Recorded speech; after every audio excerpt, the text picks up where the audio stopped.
All right, boys and girls, follow up to the YJ door lock video. See that little clip up there that holds the door rod?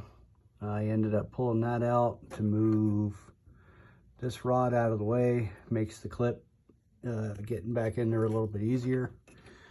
You still can't really see the clip, but yeah, it's back there.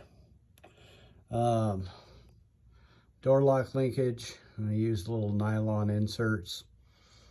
Had some 3/32 threaded rod, bent to fit, ground the threads off till the clip's locked in.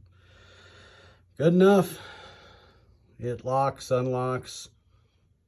Door cylinders never work worth a damn anyway, so functionality is what it is.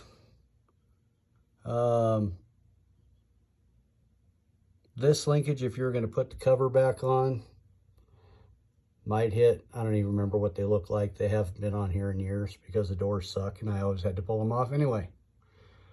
So anyway, have fun with that.